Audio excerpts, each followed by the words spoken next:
Hello again. I might have to apologize for my voice. I've been fighting off a respiratory thing for a little while. But today's footage is continuing with the siding. The shorter boards are a little bit easier to work with, so I'm just making sure I have the right size.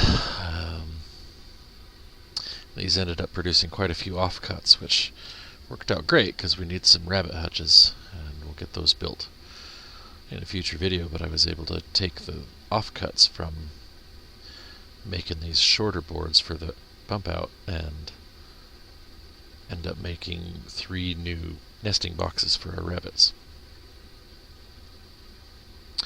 So that's always a bonus. But the process is pretty simple. Once the building gets to this point, I actually really enjoy that because it just starts to really look like it's getting finished. Then comes the trim, and that part takes forever because there's just lots of little measurements and little pieces and whatnot. But truthfully, not all of this will likely end up with actual trim. I haven't decided. If the trim has the purpose of actually protecting something, then I'm all for it. But if it's just stuff that makes it look better, I've never been an aesthetic kind of a person. Like, if an aesthetic thing has an actual function, then great. If it's just there to make something look better, then in my opinion it's not worth that effort. But to each their own. And who knows, we might get to a point where I'm like, yeah, that just doesn't look right, and then I may put some border trim up or something. But a lot of these boards that I'm currently cutting have been around for a little bit, but they're still pretty wet. There's a few of them that I'll pull from an older stack that are fairly dry, actually. Cottonwood, once it's cut like into little boards like this, the cottonwood tends to dry pretty quickly.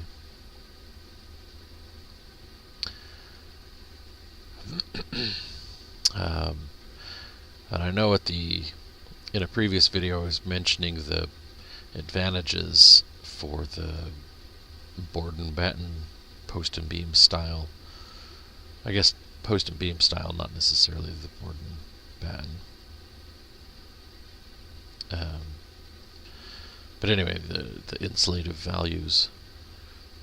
So at the end I've got some footage that I'll do a better job of showing what I was referring to.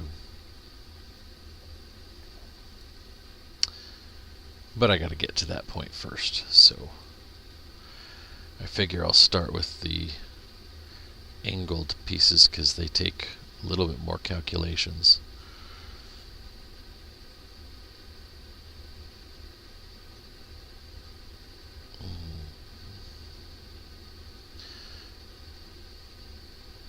And then now I can do the end piece, which they're all the same size, so that works out pretty well, and they go up pretty quick. But some of them, wherever there's a rafter, I've got to cut a notch into it,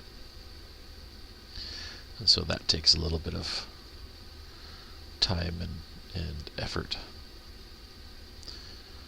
But it really does make a big difference in how things look.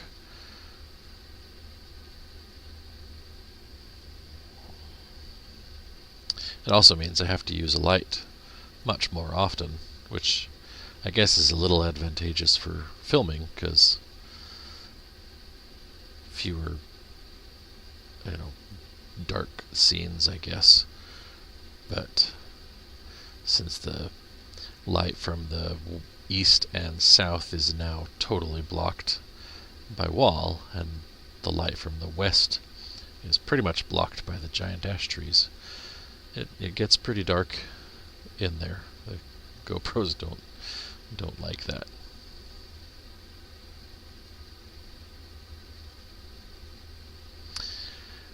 Anytime I drop a screw, I try and make sure I find it, because we've learned the hard way that when nails and screws get left around and don't put up, they have a nasty habit of finding their way into a tire or a shoe. Heaven forbid.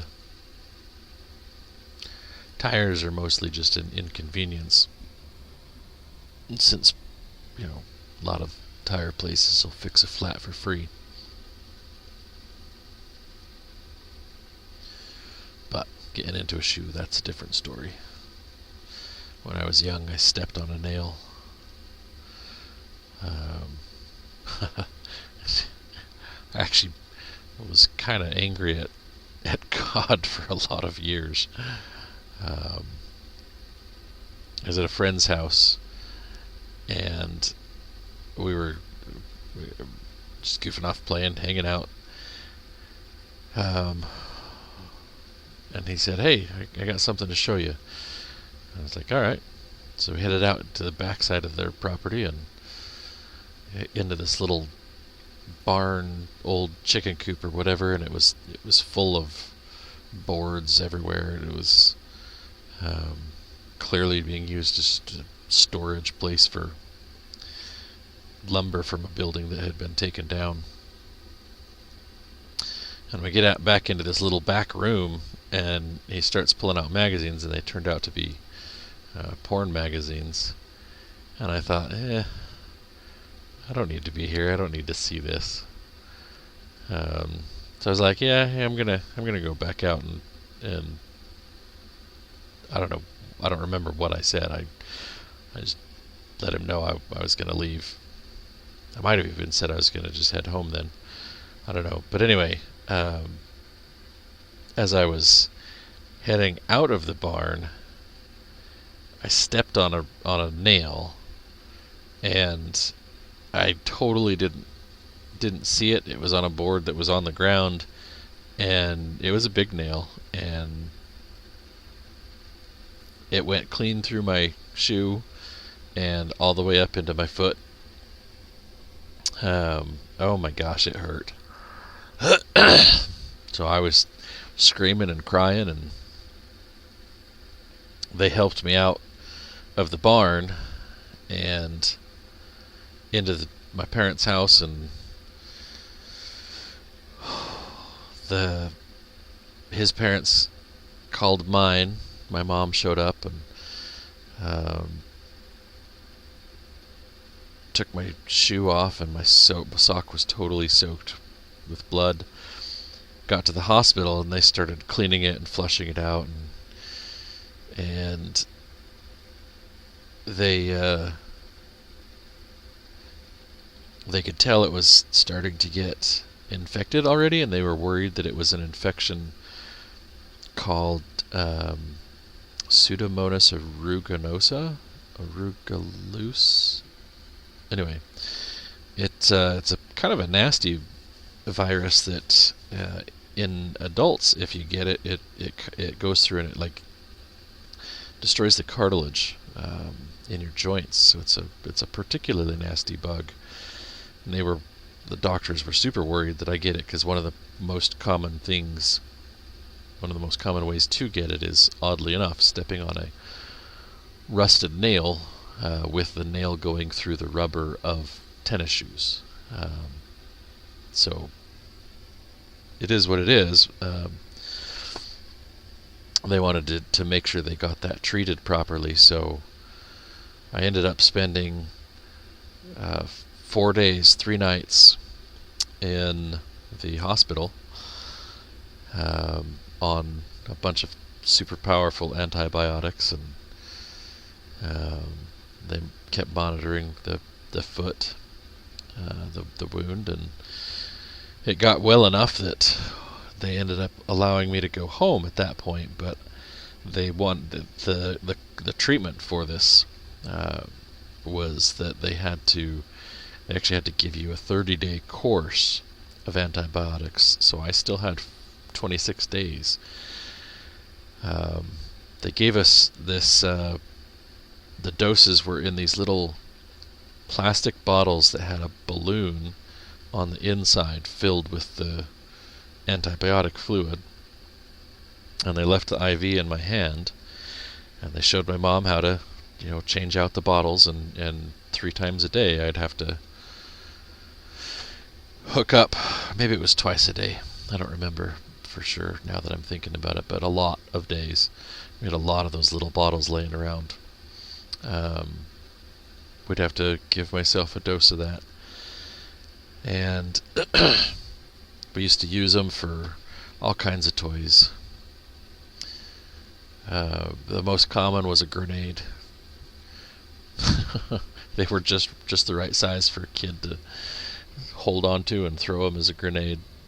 But yeah, that's my memory of that. And like for a long time I blamed God, thinking, hey, I did the right thing, and I got punished because I was leaving. I didn't want to be there where, anyway. That's one of my many weird oddities from being a kid. But yeah, so that's definitely a good reason to not to not leave nails and screws on the ground. Anyway, so here I'm just cutting notches for the last couple of boards here. And you can see that it totally changes how this looks. There's the kitty. Came to try and get me to convince me to go in and give her treats. Gave up on meowing at me, and now she's just waiting. Now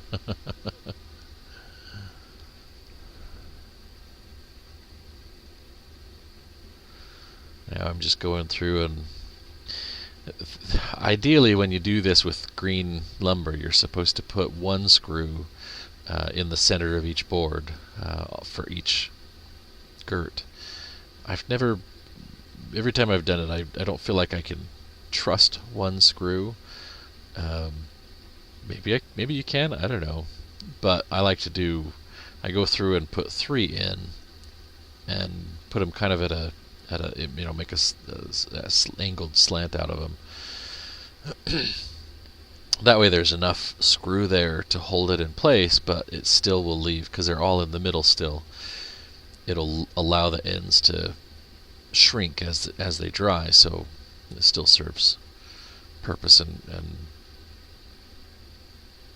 so far when I've done it, I haven't had any of them crack yet. So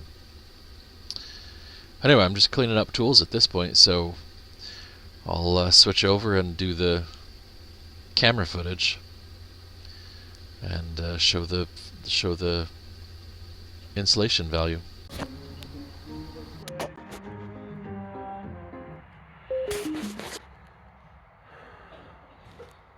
Okay, so I just finished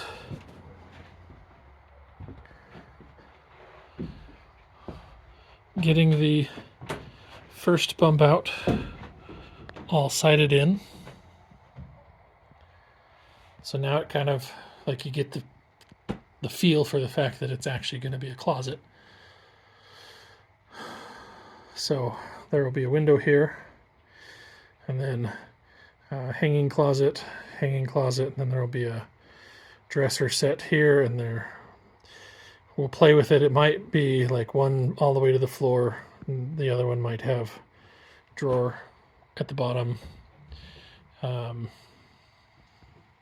Who knows? We'll see. But like I said, you can definitely get a feel for the fact that it's starting to feel like a cabin. It's pretty awesome in here. So, real quick though, I also wanted to, I was talking in one of the other videos about the benefit of post and beam and thermal breaks. So you can see right here, for instance, between the post and the siding, there's a big gap, and there's a big gap, and there's a big gap. So that will all be filled with spray foam, with insulation. And then we'll build another framework here that'll come out about 3 inches, and then that way we can attach the wall boards. We're going to do hardwood floors, walls, and ceilings, and so the ash boards will go there and come across here, and then everything from here to the ash will be filled with insulation as well. So the only place where you have thermal breaks, unlike stick-built structure, you've got like every 16 inches you've got a thermal break because you've got a stud running every 16 inches. So here you've got a thermal break where it goes from the siding to the girt to the post to the inside.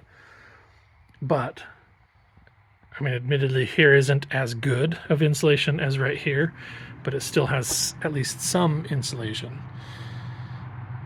So that's definitely a big benefit of post and beam, is that additional insulating capability. Now, the challenge that you run into is that you have to use spray foam, basically. I mean, you could use, if you space it correctly or cut them down, you could use hardboard foam and then alternate it to go the other way, and that would work too. But spray foam is definitely going to be the easiest. So I'm about half done with the siding though. I've got from here around through the bump out, and I've got the bump out, and then I had some of these that were long enough to do the center section there, so I hurried and threw them up the other day. But I've got a bunch more here that will either go down as bug mouse barrier in between the floor joists, or they will go up as siding, but I've got more siding out there, and I've got a bunch more logs, so there's definitely no shortage. And then I've got like all these stuff up here randomly up here just drying for becoming these will be the battens. So that's where we're at, but yeah, it's definitely starting to feel like a cabin.